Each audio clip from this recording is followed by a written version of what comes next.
this woman right here, I'm not sure who she is. Um, was on EYL, and amongst a bunch of other things that she talked about from a business perspective, she also talked about the fact that she put relationships on the back burner. And I seen a small clip of it on Instagram. You know, Instagram Reels is only like a minute and 30 seconds. I don't even think it was as long as that. But I went and found the original clip. And so I wanted to share this, and I wanted to kind of look at it in its entirety, because I don't like to always just look at clips unless that's exactly what somebody, or small reels or whatever, unless that's what the intention was in the first place. But when they take it from a bigger source, I always want to go and look at the original. What up, Tim? What up, everybody that's tapped in? I appreciate y'all for continuing to rock with me. Let me pull this up real quick. All right. She was basically saying that, and I don't. Again, I'm not sure who this woman is. Matter of fact, I should go and find out who she is first before I just start saying shit. Her name is. Let me see if I can find it. Let me see if I can find it. Her name is Erica Pittman. Let me look her up real quick. And shout out to Earn Your Leisure also. Erica Pittman. I'm about to pull her up on Instagram real quick. And then I also want to kind of understand who she is. EricaPittman.com. Is this her? All right, let me pull up her stuff online real quick just to see who she is. Let me see. Erica Pittman, get the book. What Mommy Never Told You, a woman's guide to the next phase. Create a world that inspires those around me to treat major success. Okay. Let me see. Erica Pittman is a powerhouse, beauty and brains. Okay, so those are testimonies. Her story. Erica Bitman is the modern day fixer, an expert problem solver. So she like what is that lady's name? What is her name? From the president type style. What is that? What is that series that had Kerry Washington in it? Anyways, modern day fixer, an expert problem solver, innovative approach, and strategic way of thinking, maker, and one of the best brand architects in business. Held titles at media companies such as Time, Vibe Media. Transitioning to the Blue Fame agency, where she said as the VP of Marketing, standout performance caught the attention of business mogul Sean Puff Daddy Combs, who hand-selected Erica to curate for a curated leadership role within his company, Combs Enterprises. Vice President of Combs Enterprises, Chairman Office, works alongside executive teams, worked closely against the business objectives of Combs Portfolio, LA branch. This was a position that catapulted her into the C-suite position as Chief Marketing Officer at Aqua Hydrate. Aqua Hydrate was one of Diddy's companies too, wasn't it? Anyway, Scandal. Thank y'all. Shout out to y'all. Shout out to everybody in the chat. Playing a lead role with some of the most highly successful companies in America, Erica now leads her unique business acumen to inspire those that want to learn what it takes to reach such prestigious heights. Professionally, motivational words from a woman who continues to break grounds, holding oases of knowledge in various industries: music, fashion, wine, spirits. Television, most recently, the bottled water industry, excelling in sales, marketing, and mixed media.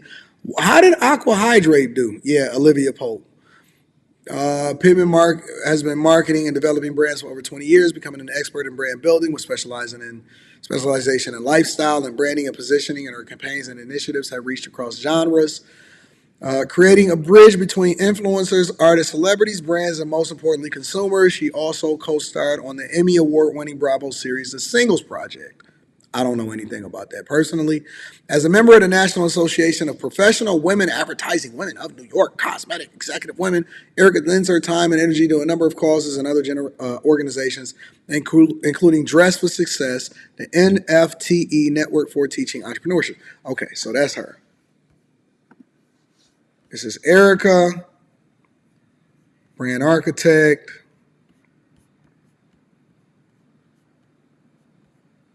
She's a cutie. I like her. She's a cutie. All right, pretty standard fare. Pretty standard fare. Nothing salacious, nothing crazy. All right, but apparently she's a high-powered person who, in a general sense, I think sacrificed love for her career. Shout out to all of the people in the chat keeping me popping. Let's rock out with her. Let's see what she got to say. Let's talk about the book. The book. So you publish a book. Okay. So I didn't have that moment where it was like, oh, things got tough. And then she rode off in the sunset. Here's a book to talk about it, right? And so I thought that's what I needed in order to create this body of work. But what I realized is people have constantly sat down to have this conversation that we're having right now. Like, how did you go from East New York, Brooklyn to working and doing some of the things that you've done and worked in? And I was constantly telling the story. And I said, you know what? I need to put pen to paper. From career and finance to relationships to self-motivation. So like what's one of the things, give us one example of what's in the book that you've learned. Well, something that your mother never told you. Some of the things that my mother never told me. I mean, there are tons of examples, but really understanding that,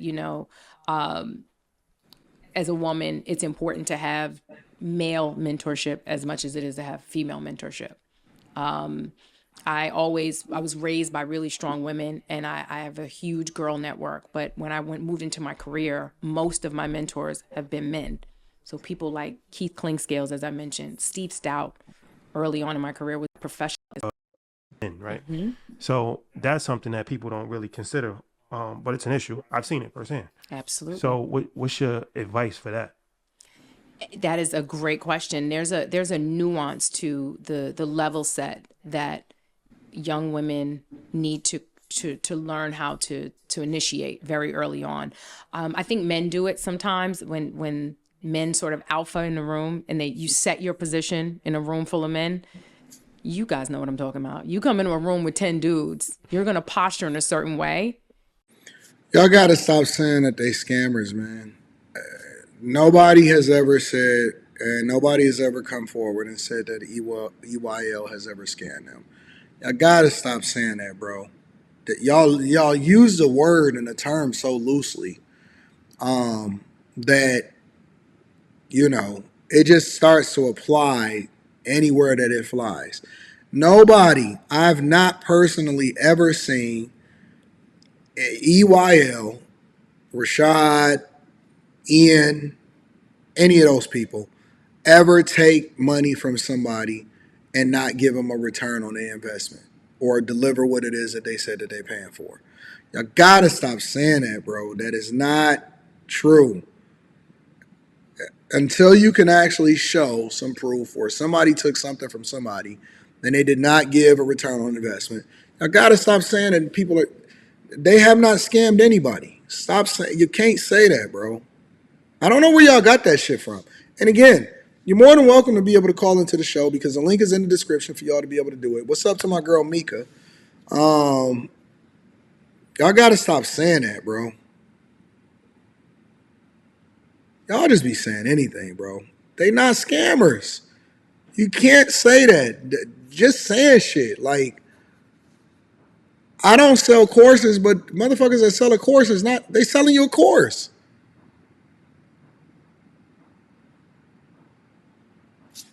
Why do y'all say that shit? No, listen, I'm going to speak in truth.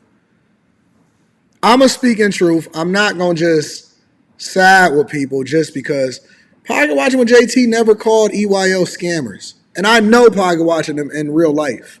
I know him. I can call him. Well, I'm not going to call him right now because it's late at night. But Pocket Watching in the Patreon, he did a live stream for like 2 hours with the people answering all of the questions of how to set up your videos or not set up, from a financial perspective. So if anybody want to go into the Patreon and watch the video that Pocket Watching with JT did with my Patreon members in order to add value into their life, they're more than welcome to do so. But y'all can't say that, man. And y'all just be saying anything, bro. Come on, man. Stop that, bro. They ain't scam nobody. Y'all got to stop doing that. So that your ranking is governed accordingly. Governed accordingly. Right? Well They're put. gonna right? Well put, Erica. So the same thing, and I know this from being trained by men, right? I was blessed to be trained by men throughout my career. And so there's a way of being as a woman to position yourself as a person of power, a person of respect, no nonsense, but still approachable. And that has worked for me up until a point, until I got to a sort of apex point in my career. Being very dominant in that way was powerful. But at a certain point, it worked against me. And I had to start seeking out female mentorship at the executive level because I had to bring back the softness. Because it was almost like I was competing with the men. Yeah. Exterior was too rough. It Yeah. was too rough. So that's not necessarily, I think that women's superpower, even in extended into corporate America, is still their femininity. It's just something that y'all always gonna have that men will never have. And that's the thing to get what you want. See, the thing that people don't understand about corporate or business or anything is you basically, it's the same thing when it comes to strippers and women as for the you use what you got to get what you want. And so whatever is unique about you is the thing that you then leverage to get the best out of people. And I think the softness and the femininity combined with the intelligence is what will allow for you to be successful. I think a lot of women feel like they got to compete with men. You don't. You don't, because you're in a whole nother sphere. But we'll get there. I'll talk about it in a minute. I want to get to the part where she's talking about relationships. And so I had to come into this balance of, oh, no. You see me, you see I'm grounded, you respect me, but this is not an alpha contest. Yeah. See, the alpha thing, I don't agree with. Softness at a corporate level is not an oxymoron.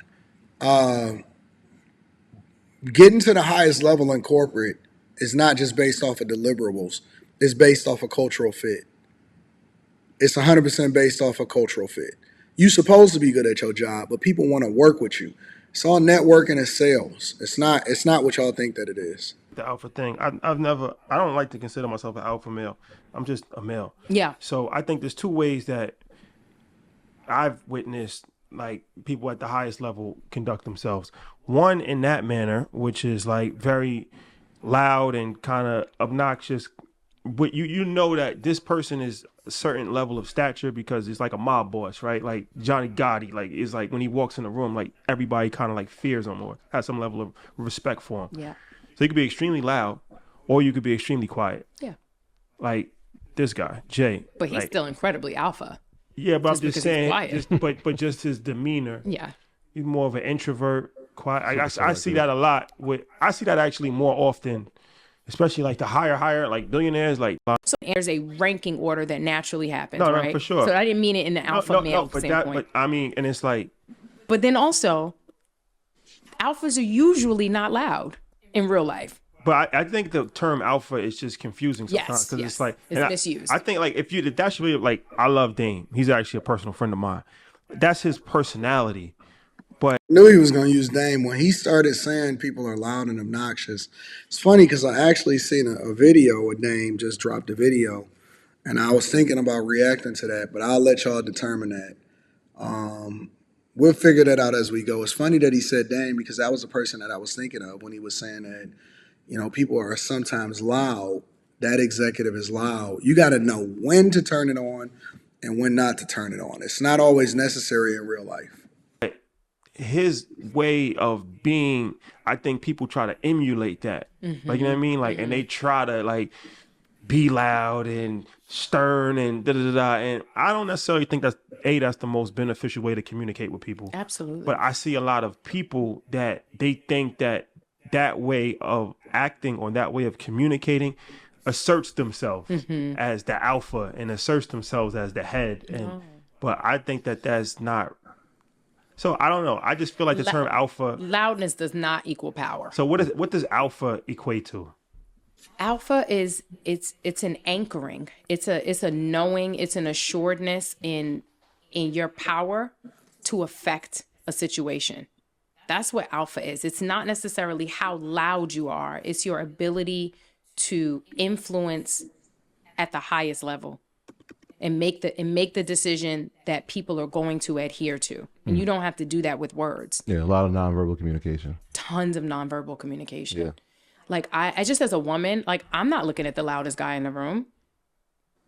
I want to see the guy that's like, laid back and calm and poised and has it put together, and he's the one. Not this one over here jumping around doing cartwheels. It's like, Cartwheels. what Not that the clown guy was doing, popping but the that bottle guy of right there. champagne. Yeah. You brought up the word apex of your career, height of your career. When I hear you speak, I can feel your energy. I feel like you're still in it. So Black is Back says, why are we asking a woman what alpha is, what an alpha is? Y'all got to understand the purpose of an interview. Look, first of all, you don't want to exist in an echo chamber, all right? Secondly, you want to bring them on and then you just let the conversation naturally flow wherever it's going to go. So if she wants to give an opinion on something specifically based off of her experience, whether she's right or wrong, you still want to source as much information as you possibly can, and then we can leave it on the flow and we can start to decipher it then. But I think that y'all forget the point of an interview. An interview is an opportunity to give somebody else a platform to give you their thoughts based off of whatever it is that you brought them for. A debate is different. A conversation is different. And if that's the case, then you wouldn't have a conversation with anybody. Again, the point is not to censor people. The point is to get as much information out of whoever it is that you're bringing on in an organic way that allows for you to actually foster good conversation. And then you can figure out what you want to do after that. But I think that the worst interviewers are the people that try to debate people on the platform instead of allowing for them or to make them comfortable to get their thoughts off. So you can't say, hey, why are we allowed? What do you mean? It's a normal, natural conversation that's navigating into this space, and I want you to be able to say what you want to say.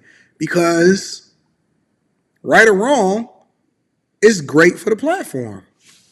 So you can't try to censor people. I need y'all to be situationally aware. The goal of an interviewer is to get as much information as possible from the person that's sitting down.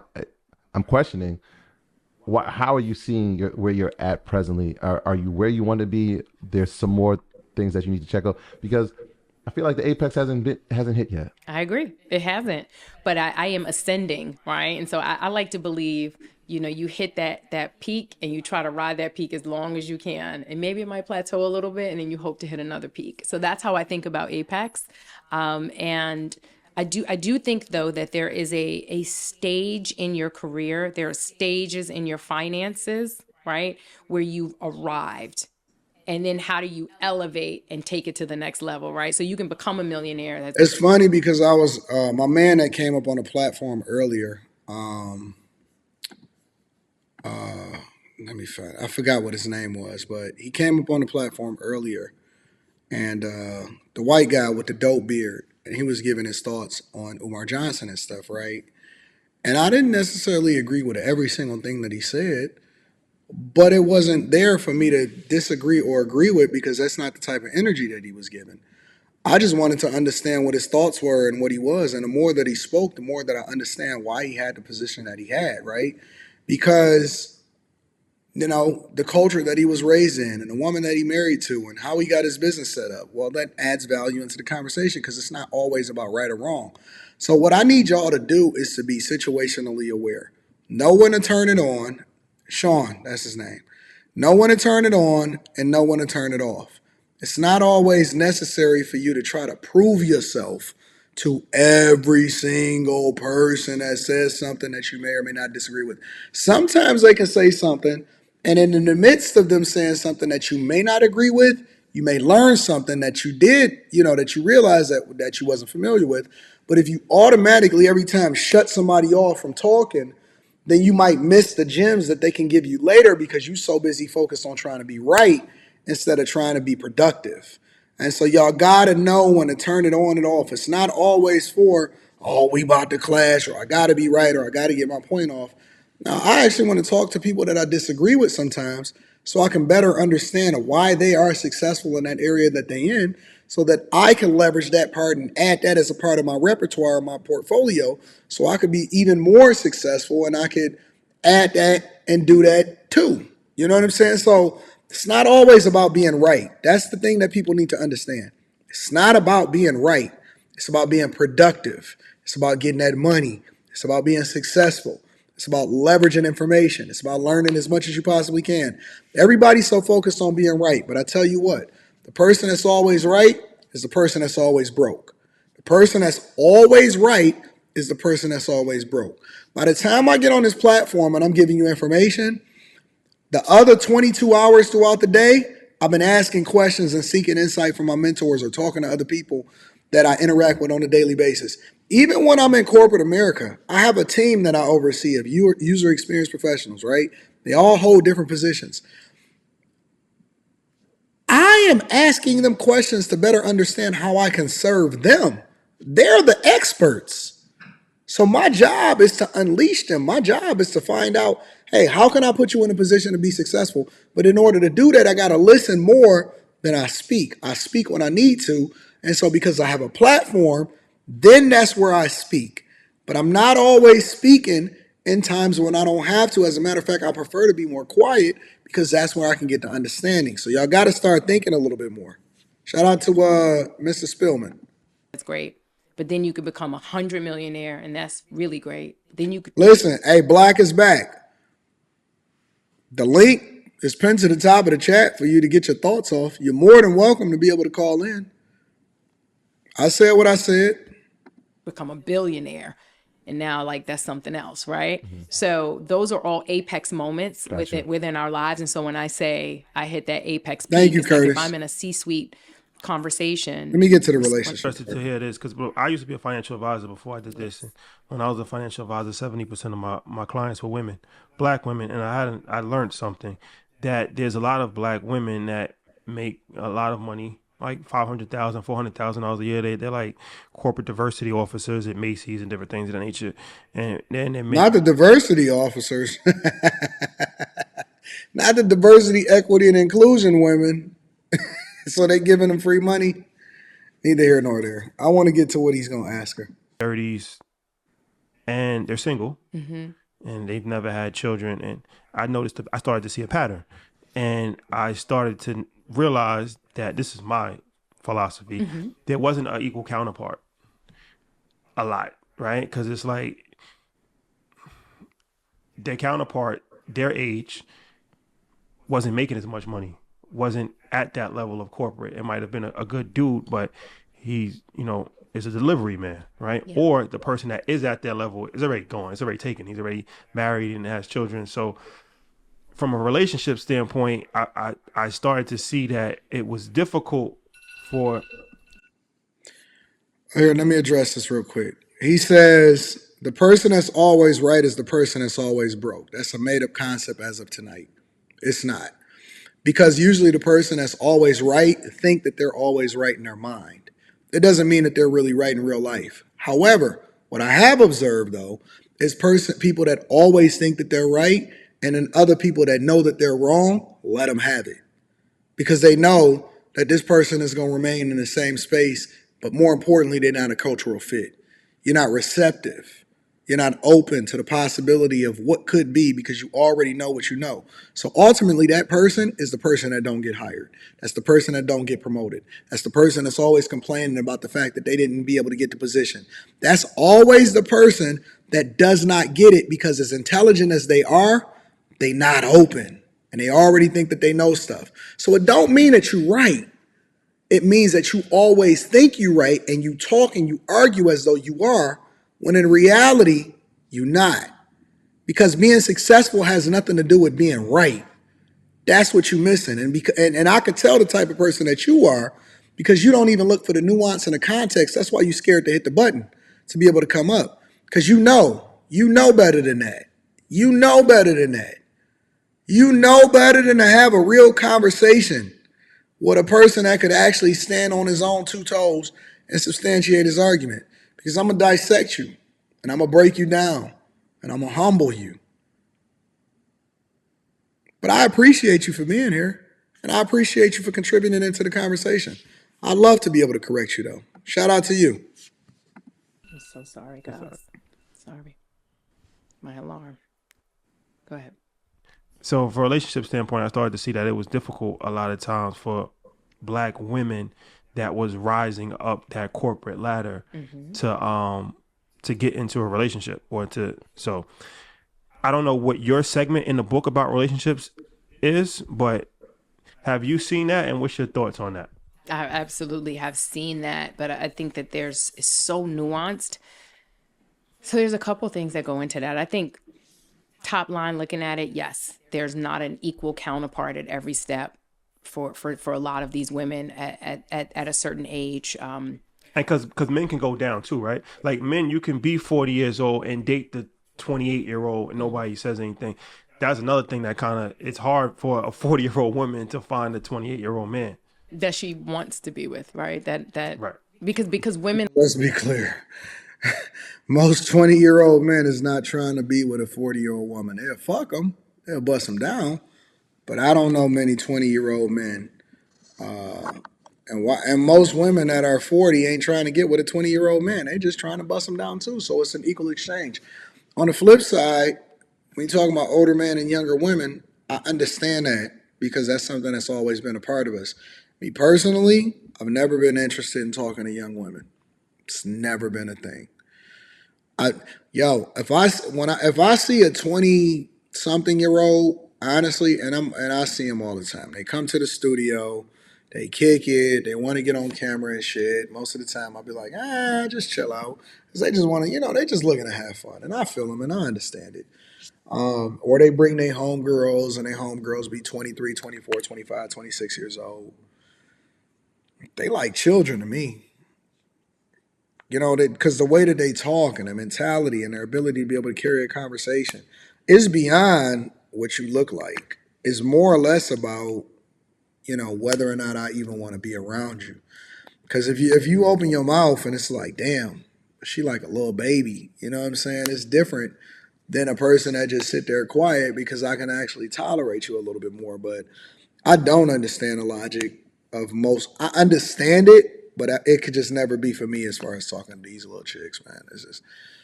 It's got to be more than that. It's got to be something that I can hear from you that just makes me a little bit more interested in hearing you salute. You know what I'm saying? So I don't know. That's just me. Like to be able to learn from their men and have leadership within their relationship traditionally, not all women. And so oftentimes men that are younger don't necessarily have those experiences. Some women do, and they do well in that space, but not most. But I think it's a combination of things. I think it's, so many people with me, for instance, I'm single, I don't have children, and people ask me like, what happened? And I'm a heterosexual woman, right? And so it's like, well, a couple things happened. Focusing on their career. I think first and foremost, I always say I spent too much time on the wrong relationships. That is, I tell any young woman, get in and get out. It's the OG classic. That's what Jay-Z said. Classic. That's what Jay-Z said. Now you're speaking the language. Right? Now you're speaking the language. Get out. If it works, great. If it doesn't, move on as quickly as possible, right? Learn the lesson, forgive, and move on. So I didn't necessarily do that as often as perhaps I should have. But I also think,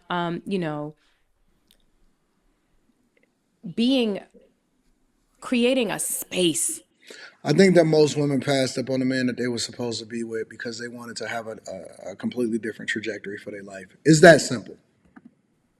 To date and explore. Women that are driven in their careers, they don't have time, tend to forget about how intentional. Hey, y'all gotta relax in the chat. Nobody is censoring nobody. We all have agreements on some stuff. We all have disagreements on some stuff. It's not that deep. We all just having a good time and we have differences of opinion. If somebody think differently than me, that's all right too. They may be wrong. They may be right. But they just got a difference of opinion. You need to be about That's dating. another thing. I'm glad you said that. They don't have time. They don't have time. They don't make time. They don't make the time. They don't make the Different. time. They have the time. They don't make the time. They don't make it because it gets have it. exhausting, right? When you're constantly coming up against the men that may not be equally yoked. Yeah. You're like, There's I a don't list have of time for priorities. that. Is that how we're prioritizing these things? Like this is more important than this right at this present time? Yeah, I had a friend that said to me, very, very, very good friend. She said, you need to approach getting married like finding your dream job. The same way, you would go and find interviews and have conversations. You need to find friends that have single friends. You need to be in spaces where there are single men, because of the type of man that you want to marry is very unique. So you're not going to just bump into him at a supermarket. I wonder if it's really unique. I do like this woman. I think that she's well spoken. She's cool. You know what I'm saying? From all optics, she ain't said nothing that was really crazy. But how much you want to bet that the man that's unique, the specific type of man that's unique, is the same man that every other black woman wants? The same type of man that every other woman wants. The man that you want is unique. No, he not. We see it every day on social media. And if she ain't said it, which I'm curious if she is going to say it, so I'm going to play it a little bit more. But for some reason, you know what I'm saying, they be thinking, oh man, the one man that I want is unique. No, he not. He not. He's the same type of man that every other woman wants. And so the type of man you want is unique. No, not really. It's the same. You've got to be intentional. That's a fact. And I thought it was brilliant when she said it to me way too late, but she had, obviously expressed it. And I think the same thing happens in some of the situations that you mentioned. Just going back to my financial advisor days, I remember this guy was telling me, he told his daughter that, and he was like, what are you doing to find a husband? Like, you can't just wing it. You gotta actually treat this thing like you are, like you said, like you're trying to get a job. Like, you gotta actually have a set plan, blueprint, events that I'm going to go to every single month. Because the places you're going to run into are so limited at this point. This isn't the days where I'm going to go to the library, or I might go to the theater, and I'm going to the art gallery. Like, I'm in the club. Is this why we potentially see a lot of interracial couples at higher, like the vice president and different things of that nature? I think so.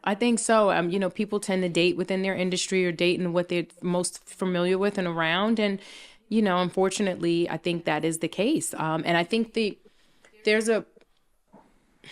going to say something a little controversial, but I think that fundamentally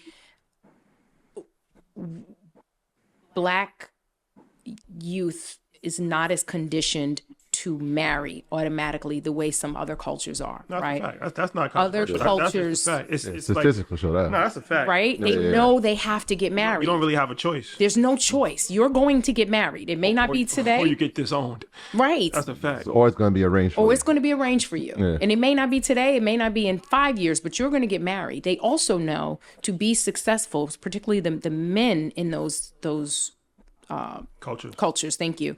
Know that having a wife represents something way broader. It represents responsibility. It represents anchoring. Like, you think about, have we ever had a single president? We've had a widowed president, but we've never had a single president ever. No. Right? So there's little things that go into societal norms around being married that don't necessarily exist automatically within our culture. So our young people don't know that we have to get married. Not that we have to, but that it would be beneficial for us to partner up and do some stuff together in that way. Yeah. I agree. So we're at a disadvantage initially with the mindset, but then we're so busy trying to do it by ourselves, we forget to reconnect with each other and do it together and find someone to do it together with. So it's too late, baby. It's too late.